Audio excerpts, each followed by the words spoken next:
Hi, my name is Stacy Levy. I am one of the practice owners of Dynamic Therapy Specialist in Baton Rouge, Louisiana. We are a pediatric outpatient clinic who help families in the Baton Rouge areas and surrounding areas. So I'm here to talk with you today about how we address behavior challenges or challenging behaviors. We have lots of parents who call us and inquire about services because they might be concerned that their child is not following directions, they might be acting out, they might have a difficulty controlling their impulses, they also might have trouble managing their emotions, they might struggle to make and then even keep friends at school and in other settings, and then they also call us and talk about how their child might be avoiding situations, people, things, and are just concerned about these behaviors.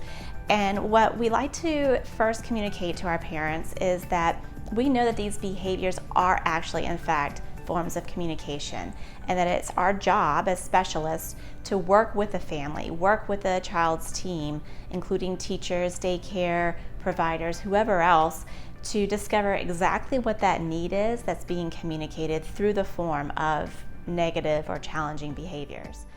An example to think about with this would be, imagine a child who consistently runs out of a school assembly time, and while he's running out, he might be looking over his shoulder and laughing at the adult who is chasing him, trying to keep him safe. One might think that that is a defiant type of behavior. However, with some therapeutic discovery, we could find out that maybe the loud sounds in the assembly or the smell of the cleaning that they do in the gym might be very aversive to the child. And so his only way of figuring out how to solve this solution is to run away. And the way that he communicates that he's completely dysregulated is through the form of a hysterical laughter. So you can understand why that might look defiant, but then once you really start to dig, you can understand how the child really would benefit from understanding his own sensory system and his own ability to use strategies to more properly communicate that he is in need of some help. Another example about challenging behaviors is a pretty popular one when we talk about children who are picky eaters.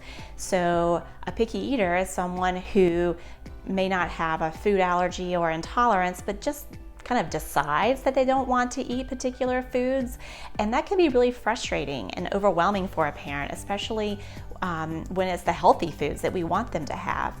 Well, with some therapeutic discovery, we might actually help the family discover that the child's oral motor sensations are hyper, which means like really, really in tune and just picking up on every little sensation. And so that child, when they eat whatever it is that the parent wants them to eat, feels like they might be eating nails. No wonder they don't want to eat it. But what we want to do is help the parents understand that it's not a defiant behavior, that this behavior is communicating to us that the child really needs help better regulating the oral motor sensitivity during the eating process. So how do we do that? How do we listen to these behaviors? How do we know what they're communicating?